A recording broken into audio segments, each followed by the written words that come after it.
Hello and welcome. We're just going to give a few moments for everyone to enter the webinar. So please just hang tight and we'll start here momentarily.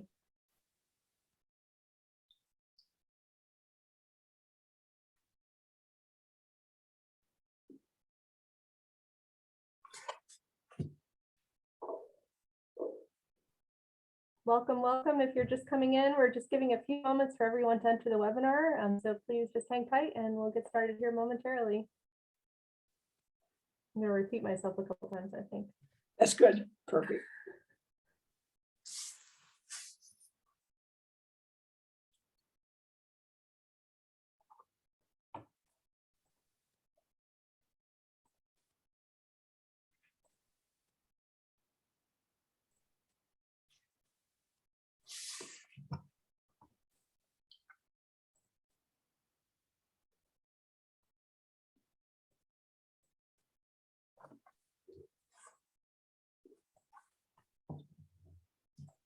Hello and welcome. If you're just coming in, we're giving a few moments for people to come in and we'll get started here momentarily.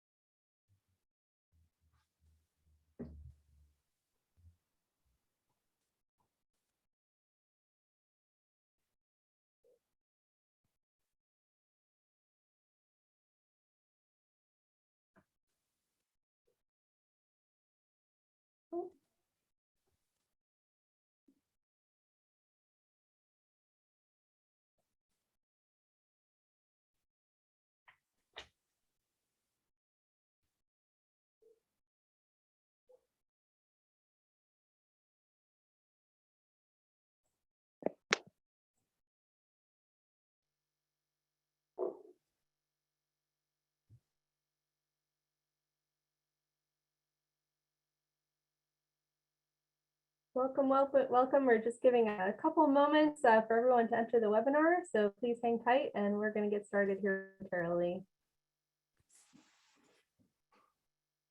Barry, I'm going to start talking in a minute. So your sound is off, right?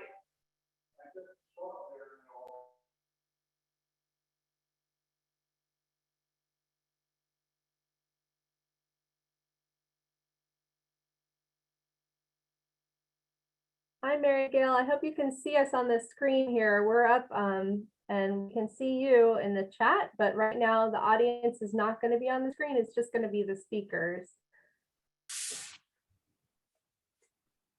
I'm going to give it one more minute for folks to come in. So please hang tight and we'll get started here momentarily.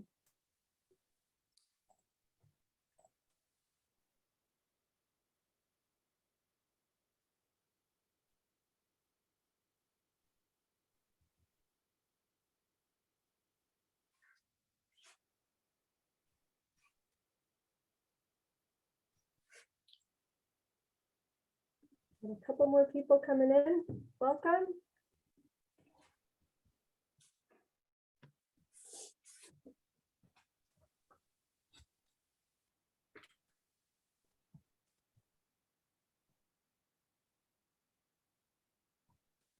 Checking my email to make sure I'm not missing anybody who's registering at the last second here.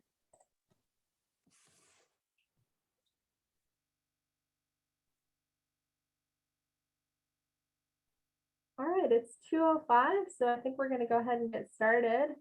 Welcome to the Friends of the Chatham Public Library's Author and Artist Talk series. My name is Jen McCreary. I'm the new director here at the Chatham Public Library, and we're so glad to hear. It looks like over 90 people registered for this program today.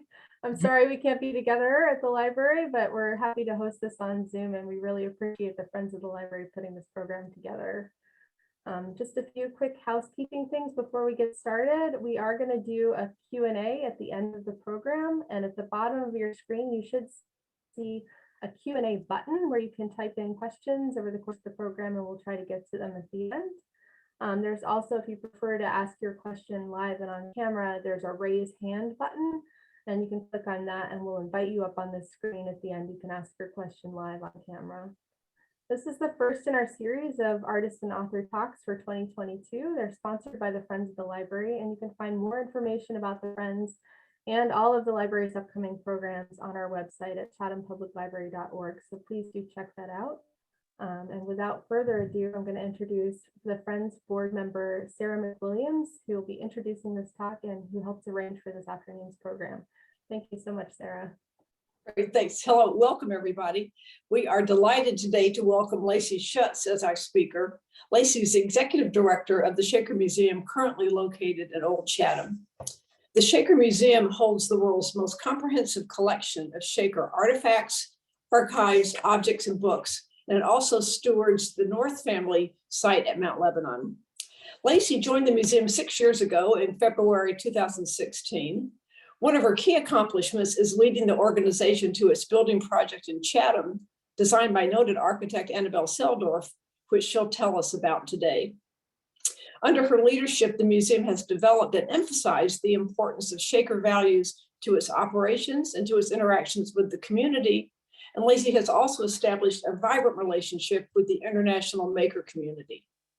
Prior to coming to the Shaker Museum, Lacy held roles of increasing responsibility at Pratt Institute, the Sterling and Francine Clark Art Institute in Williamstown, and the Museum of the City of New York. Her academic credentials include an MFA in poetry from Bennington and a Master of Information and Library Science from Pratt. So Lacy, welcome. I'm going to turn the audio and the video over to you. Great, thank you, Sarah, and thank you, Jen, and thank you, Friends of the Library and Chatham Public Library, and everyone who decided to spend this very, very cold day indoors and with me and with Shaker Museum. I'm going to take a second here to share my screen, so just bear with me for a second.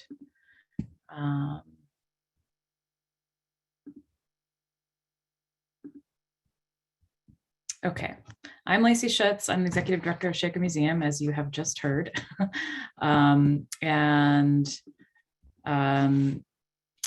This slide just sort of reiterates what Sarah just said. But I wanted to start by just talking a little bit briefly about the Shakers themselves and about the history of Shaker Museum, because those of us who are sort of inside of it, we sometimes forget that not everybody knows who the Shakers are or were. The Shakers were founded in Manchester, England in the 1770s by a woman called Mother Ann Lee. She worked in a factory in Manchester. She was a textile worker. She was illiterate.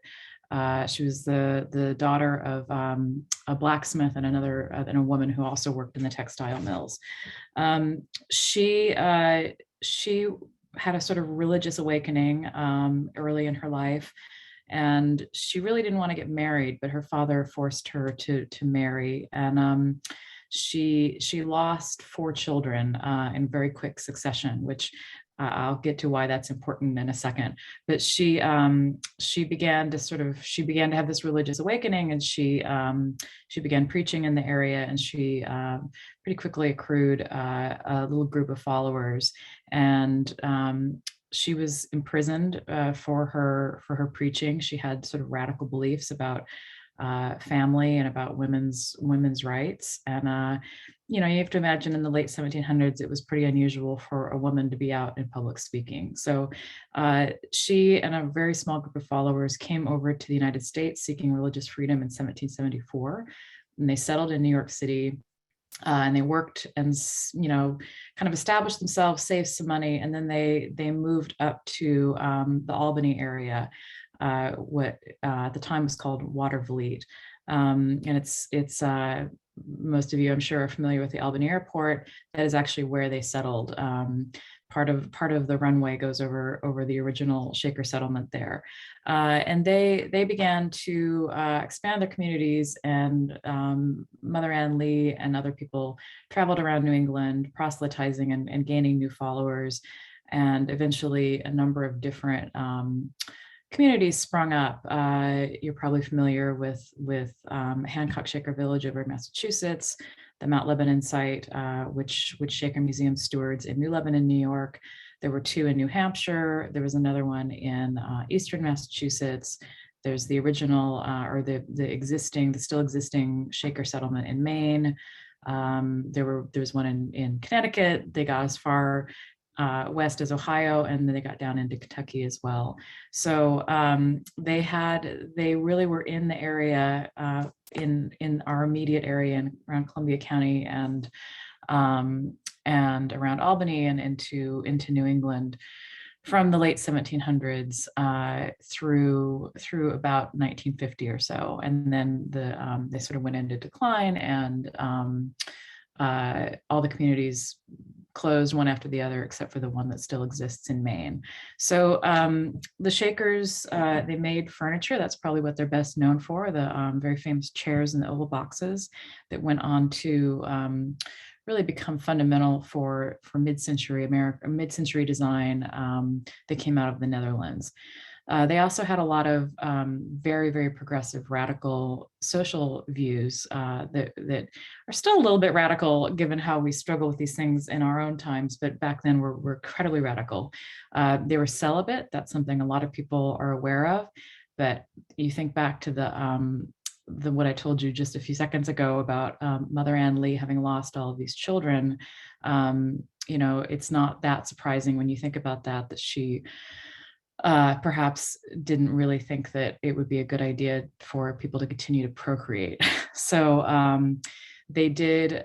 People ask, well, how did they expect to continue to exist when they weren't having children? But they actually did proselytize. They brought people in. They adopted orphans, and they did thrive for 150 years, which is quite a long time in terms of other sort of utopian societies that sprang up in America, especially in the 19th century. So they, in addition to making this beautiful furniture that we still really admire today, they believed in gender equality. They believed in racial equality. The first Black Shaker joined the Mount Lebanon community in 1796. And the Kentucky communities, which were really in the Deep South, voted to integrate in, I think, 1816, so well before the Civil War.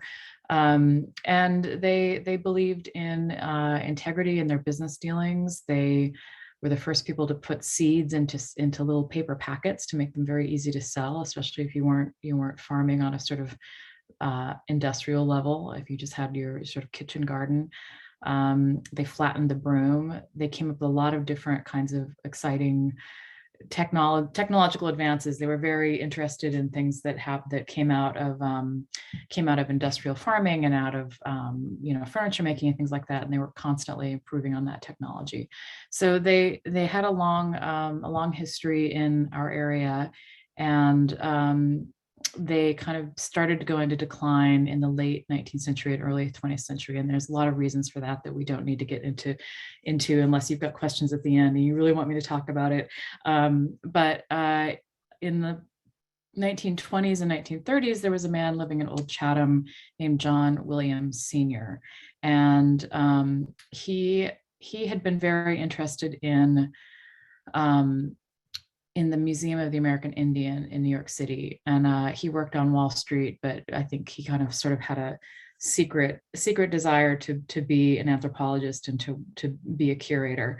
But he had a summer home in Columbia County, and he was very interested in old tools. And at some point somebody said, well, if you like old tools, you should go visit the Shakers because they've got a lot of old tools. And so he started going to the Mount Lebanon community, which of course was not very far away. And he began to learn about the Shakers. And he pretty quickly grasped that this was a very, very important aspect of American history and American culture that was waning and in danger of being of disappearing. So he took it upon himself as really his life's mission to start to collect Shaker artifacts. And he traveled around to all these different Shaker communities that I mentioned before. And he collected, the beautiful, beautiful things that we associate with the Shakers, like the chairs and the case pieces and the oval boxes. But he also collected clothing and tools and brooms and domestic items, so that there would really be preserved this full picture of the Shakers and what their lives were like and what their history had been. And in 1950, he opened Shaker Museum in Old Chatham on what's now Shaker Museum Road. He opened it literally in his cow barn. And a lot of people who've been in the area for a long time remember going to the museum and remember it being sort of a hub of social life. There were a lot of things that happened every year, like an antique fair and an herb festival and a 4th of July parade. It was really integral to the community in those first decades of its existence. Then, over time, it really wasn't the best thing to have a museum in a cow barn because there's no climate control and it's not really the kind of facility that's meant to last a long time and have these precious artifacts in it. So the museum sort of went into a little bit of decline over time. And after the financial crisis in 2008, it closed to the public. Around the same, a little bit earlier than that, the museum had also acquired the historic site of Mount Lebanon, and that really is the founding site of Shakerism. The Shakers came up and they settled near Albany, but when they really put together their first planned community, that was at Mount Lebanon. So over the last 6 years since I've been at Shaker Museum, we've been working on how to revive the museum, establish a year-round place to have exhibitions and show these artifacts, and have programming that talks about the history of the Shakers and what they did. So I'm going to talk about the building in a second, but I also just want to very quickly show you the website. So the website is shakermuseum.us. And especially for those of you who are stuck inside because of COVID or because of how cold it is, we have an enormous amount of content online that if you're interested in exploring more about the Shakers, it's all here. So I'm on the collection page, and pretty much every exhibition that we've done over the last several years has a page that shows some images and some text. Let me just pull up a recent one. Oops, let's see. Those of you who have been in Chatham may have actually seen this in our pop-up space on Main Street. But if you didn't get to spend too much time with it, or you want to revisit it, or you didn't see it the first time around, you can see that the images are all here, and then also all of the text that was there as well. So that is pretty great. And we have a blog. I would really encourage you to sign up for this if you're interested in learning more, because once a month we put up a blog post that really goes in depth about some object in the collection or some aspect of Shaker history. So our most recent one is about a still that the Shakers used to make medicinals. They had a big medicinal business. We have one here about sustainability and how they reused materials. So these go back many, many years. So there's a lot of really rich content to explore there. And then about 6 years ago, we received a $750,000 grant from the Henry Luce Foundation to put the collection online. So that's another thing that you can explore. You can kind of browse through, you can look at all the baskets if you want. When you really get into the object, you'll find that there's different images of it and information about when and how it was made. And sometimes there'll be a link in a bio to, somebody who was associated with it. So it's a very rich, content-rich and deeply informative source if you want to learn more. So, but I think a lot of you are here to learn about the building that we're working on. So I'm going to go back to the PowerPoint.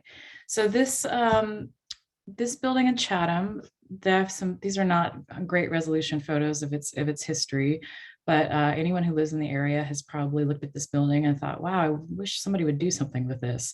It was built in the late 1800s. It started out as a sanitarium. It had a, it offered the vegetable cure for cancer. I don't know how effective that was, but it was a sanitarium that offered vegetables to try to cure cancer. After that, it became a hotel. And you can see it looks a little bit like the Blue Plate building with these beautiful wraparound porches. And it was a time when Chatham was an important stop on the railway. So a lot of people would come through and they'd spend the night waiting for the next train. Apparently Harry Houdini performed here. And this sort of blurry photo in the middle, it's kind of hard to see, although I do know there's people who remember going to this building when it was an automobile dealership and buying, I think it was maybe Buicks that they sold. In the interim between the hotel and the car dealership, it was also a knitting factory, so it had a little bit of an industrial history as well. So the automobile showroom with the gas station and the repair shop were around for several decades. At some point, the building became a furniture store, and then it had some other uses, but it's been sitting empty now for a couple of decades. It was purchased by Scott Wood, and he did a lot of really important work on the building to keep it stable. He put a new roof on, and that really allowed it to stay standing and sort of ready for us when we came along to build the new Shaker Museum. So we bought the building right before COVID. We had been looking at it for about a year. We did a lot of preliminary studies about what would be needed structurally for the building. It's really just a shell, and probably most people haven't been inside there, but there's really nothing. There's nothing left of any original details. It's just a big masonry shell. So we did a lot of studies to make sure that it was something we thought we could take on. And around the same time that we closed on the building, we also hired Seldorf Architects. We did an open bid process. We were pleasantly surprised by how many really prominent architects were interested in doing this project. And I think it really spoke to, the kind of love people have of Shaker and Shaker design and Shaker architecture. So this is just a sort of site plan to give you a little bit of orientation before we get into the building itself. And it happens to be the site plan that shows a lot of the landscaping as well. And this square right here is the existing building, and then this square here is, or not quite square, is sort of a supportive addition. And you can see that we've taken that sort of odd shaped lot and made it into this sort of beautiful little public park area. So there's some native plantings here and a lawn here and a little outdoor amphitheater right here. And this will be a little bit clearer when we look at the renderings too, I think. This shows the elevations of the different sides of the building. So this one down here in the lower right-hand corner is what you would see if you're on the traffic circle looking toward the building. You can see that sort of one-story addition that's on the front of the building is coming off. And you kind of looking straight into the museum there. And then you see the addition over here with the entrance on Austerlitz Street. What you're seeing over here is a emergency egress stairway. So these may seem a little bit boring, but I want to talk a little bit about our planning for how we would use the building. These are the floor plans, and this is the very lower level, which is partly below grade. So we did a lot of listening sessions with folks in Chatham leading up to hiring the architect and really starting to plan for the building. And we wanted to know what kinds of things, what kinds of programming people were interested in having in Chatham, both for school kids, for adults, what the space needs were. And we wanted to make sure that we weren't replicating anything that already existed. So, there's the Mac Hayden Theater, there's PS21, there's the Crandall Theater. We didn't want to plan for put a bunch of planning into a movie theater because there's already a wonderful movie theater in Chatham. So what we kept hearing from people over and over again was how important it was to have public space, that there's just really not a place for the public to gather, either for like a little meeting or for a wedding or for a conference or a Morris dance, whatever it was, that people really wanted places to come together within the community. So when we started planning, we had that very much front of mind. So what you're seeing here is actually all back of house space. The collection will go into the that lower partially subterranean level. And then, most of the mechanicals are located down at this level. So then we get up to that for the first level of the building. And, that masonry building has been standing in Chatham for such a long time, and it's played such an important role in the civic life of the city, of the village. We wanted to try to make it as publicly accessible as possible. So a lot of the back of house stuff, with the exception of that lower level, we tried to move into the new addition so that the public would be able to access as much of that brick building as possible. So the first two full floors, we're looking at the ground floor here, and you see that this big space right here is the exhibition space. That will be a rotating exhibition space. So every year we'll put something new in there.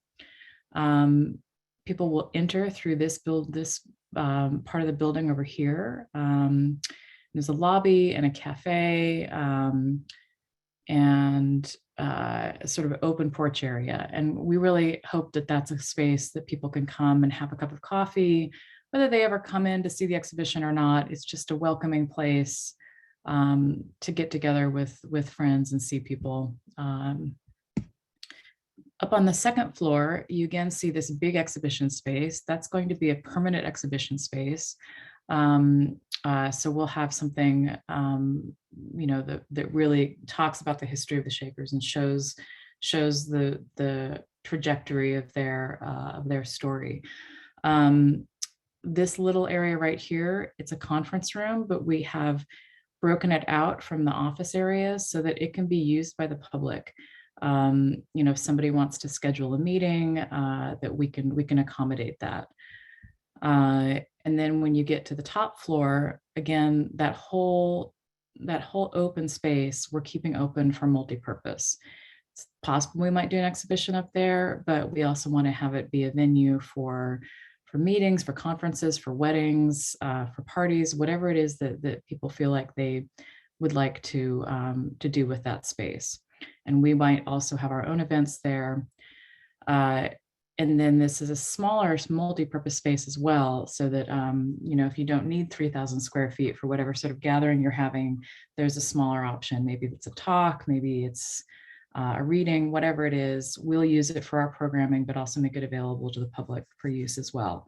And part of the planning for this is that all of these multi-purpose spaces are easily basically cut off from the exhibition spaces so that they can be used after hours. So we're not worrying about, having the exhibitions open to the public while these other spaces are being used. Okay, so this is the fun part, very pretty renderings.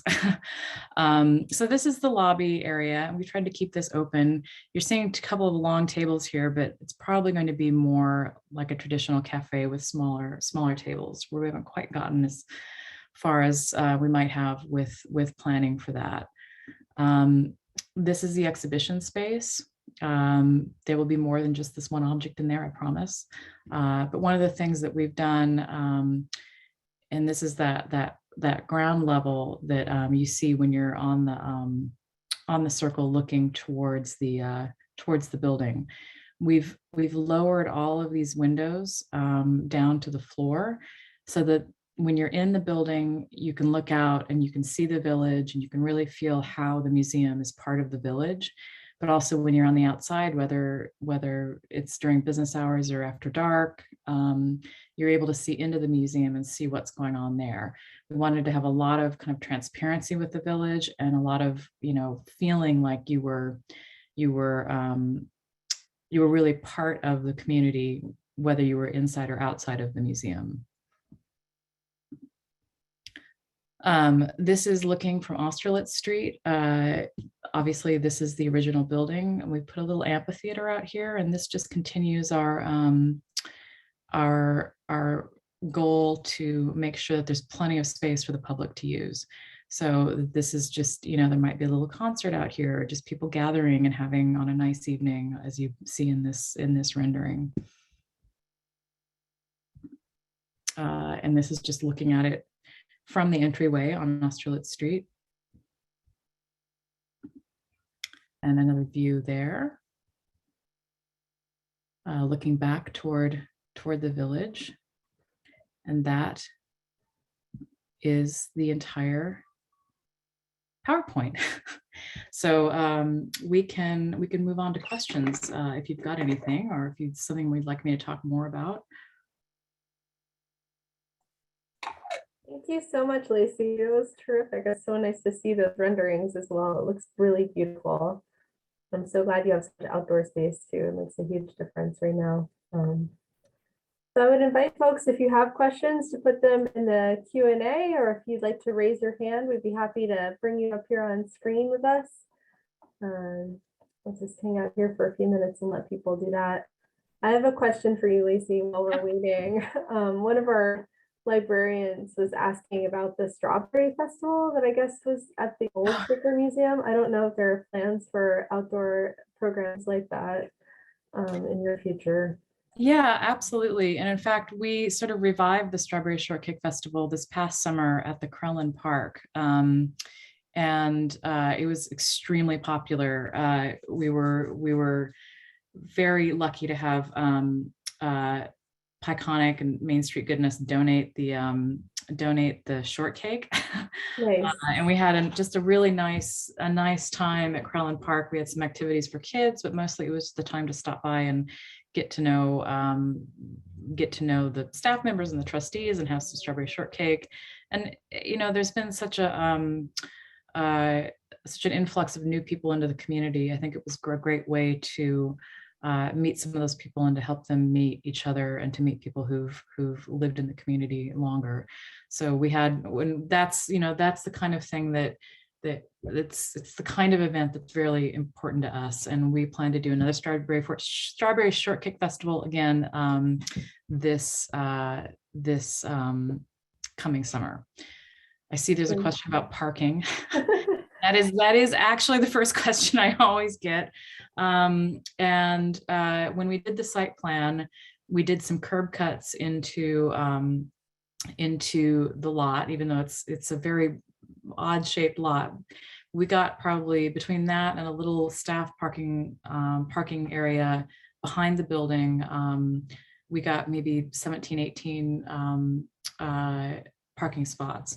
Also, some of you may be aware that the lot where the Pizza Den was purchased specifically to turn it into a parking lot.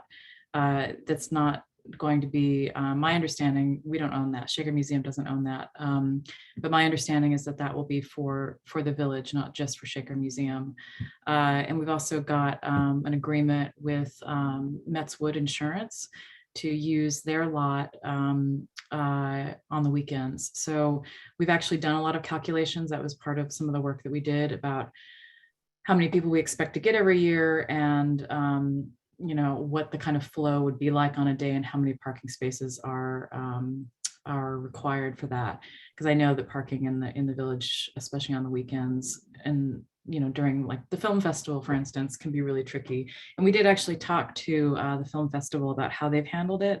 So we've got some preliminary plans. So if we were going to do a big event, we've got plans for how we would manage the parking so that the impact on the village wasn't, just completely messy. Great. We have a couple questions about the timeline for the museum, when you're planning to break ground and when the museum will be open. That's a hard one. And you know, the world is in such chaos. COVID has definitely impacted the timeline that we imagined pre-COVID has been put into complete flux by COVID. We certainly, obviously nobody expected COVID to come along. We certainly have not expected it to be going on now for 2 years. So in some ways it's even though our fundraising has been extraordinarily successful, it's not as quick as we would have liked, as we had planned for. But also the supply chain and the inflation on the materials, it's actually, as we start to kind of get into the nitty gritty of the materials and things like that, some of the things that building materials that we're planning to use, we have to order it a year in advance. So we've just finished the construction drawings. So we're grappling with, how is this going to work? How are we going to get the materials? So my best guess right now is that we're going to break ground next spring, but the things are in such incredible flux. I don't want to make any promises, but that's what we're predicting right now. And it should be about a 2-year building process. Terrific. With the programming focus moving to Chatham, what are the plans for the Mount Lebanon North Family and Shaker Museum Road sites? Yes, so Shaker Museum Road, that site does not have any actual connection to Shaker history itself.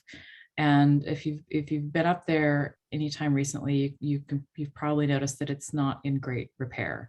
As I mentioned, they were barn built outbuildings. There was a large poultry shed and a cow barn where the museum was located.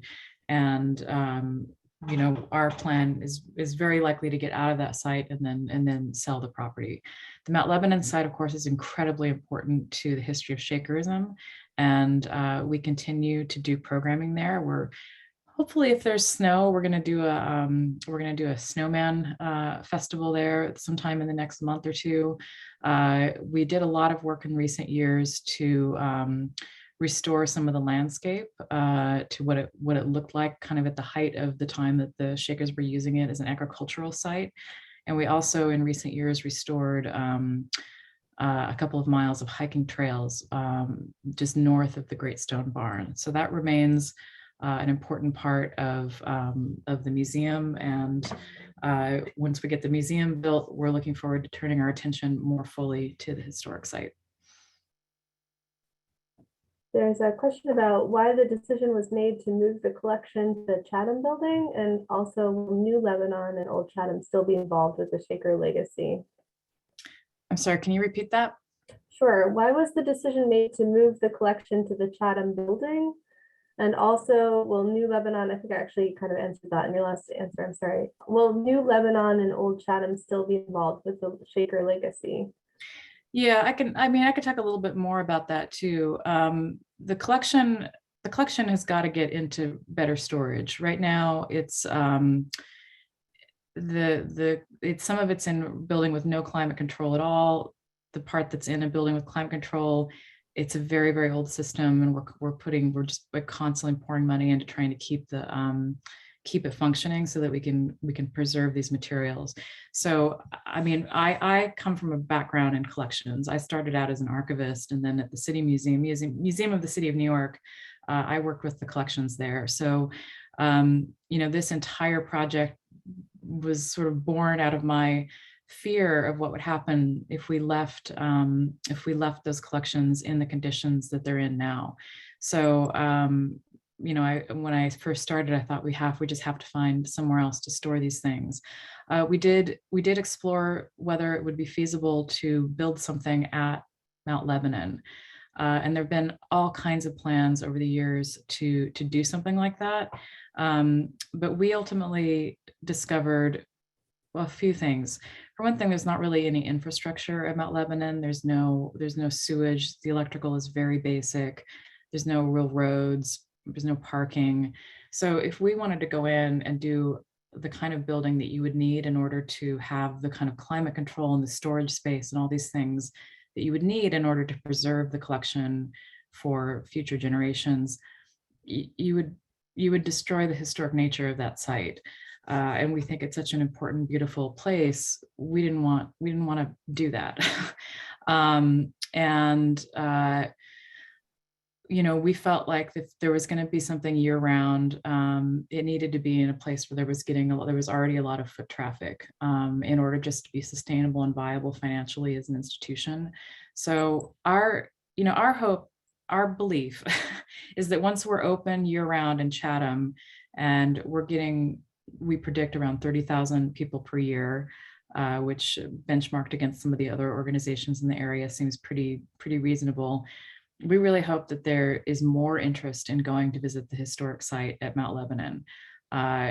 We imagine, the possibility of like running a shuttle bus up there on the weekends, so that, if people come and they like what they see in Chatham, that we can take them up to see. We can either send them or take them up to see the historic site as well.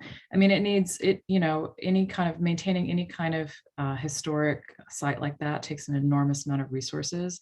And we need the public visibility that the building in Chatham will bring us in order to be able to attract the kind of resources that we need in order to make that site, live on for future generations. Barb Chris has a question. Is the museum currently accredited? I don't know if that's the state of. Well, we're certainly accredited with the state of New York. It's in New York, museums are accredited by the education, not Department of Education, but by whatever branch oversees colleges and things like that. So it's been chartered since its very first days. I had a question. I had talked to Sarah a little bit about this, about the museum's sort of basis in the foundation, foundation and the philosophy of the Shakers. And I wondered if you could talk a little bit about that, like sort of how you just approach the design based on the Shakers sort of core philosophy. Yeah, to me, it's having worked in museums for a long time. It was really exciting to come into Shaker Museum and start to learn about the Shakers, because I think, like a lot of people, when I first started, I really just knew about the furniture, and that I knew about the famous chair, the form of the chair, and as I got acclimated to the job and began to learn things, I got very excited about how progressive their values were around gender and race and ideas about taking care of each other within a community. There's been a lot of movement in museums in recent decades to find ways to make exhibitions and programming and the mission more community centric, because most museums, all the artwork came from extremely wealthy people who decided to put it on view for the public. And not everybody's always that comfortable going into the Met Museum or going into MoMA or whatever it is. And museums have sort of maybe perhaps a little bit belatedly become aware of that problem, and have been making a very big effort to change that. But it often involves really changing the nature of the mission of the institution. Whereas with the Shakers, it's all integrated.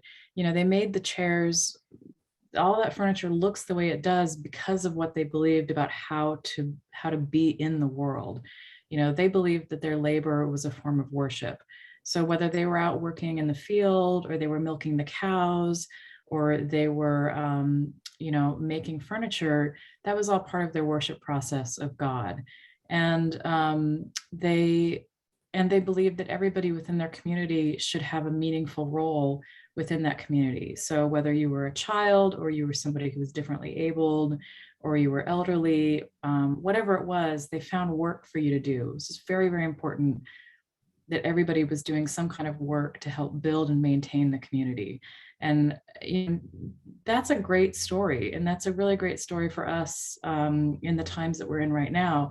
I think we've all become really aware of how important our communities are during COVID, because we've been isolated from them, but we've needed them too. And it's a great, it's a really great opportunity for somebody, for museum people to be able to come in and say, hey, not only are there these beautiful objects, but here's this meaningful, important story behind it that can help us come together as a community and help us understand how to live ethically in the world. I think it's really exciting, and it's really exciting that it's coming here to Chatham as well. I think we're really lucky to have it be right in the heart of town. Those are all the questions that I see right now. I'm going to just pause for a second in case anybody else has another one. David, we are going to make this PowerPoint available after the fact. It has been recorded. So you can either email me, or at some point, I think we're going to get it posted on the library's website as well. So glad to share that out. Yeah, and also I'm always happy to hear from members of the community. If there's questions that you think of after this, please feel free to send me an email. You can send it to Jen and she can send it to me. I'm always really interested in hearing from people about what their questions are, what their input is, if there's ideas that you have for things, the kinds of programming that you'd like to see once the museum opens. We also really have a lot of programming that we're doing sort of either online or in pop-up venues. So I would really encourage you to sign up for the museum's newsletter. It's shakermuseum.us, and you can find the place to sign up there. And just keep in touch, and when the weather gets a little better and hopefully things with COVID are less dire, we really look forward to seeing you at some of these events, including the Strawberry Shortcake Festival, which will be over the 4th of July holiday at some point. Thank you, Lacey. And thank you everyone who's come out for this. It's been terrific. Thank you, Sarah, for organizing the whole event. And I hope you guys will stay tuned for future author and artist events at the library. Sarah, did you want to say anything? Sorry, you're on mute, so I want to make sure. Yeah, just again, thank you, Lacey. Just terrific. We're so excited to get more of the background, but also I know we're also eager to see the renderings and the plans. So terrific, and thank you. Well, like I said, thank you so much for spending a little bit of your afternoon with me. It was really a pleasure. Thanks, everyone. We'll see you again soon, and thank you again, Lacey. Okay, Look forward to seeing you at the museum. Good. Thanks, Jen. Bye. Bye. Bye.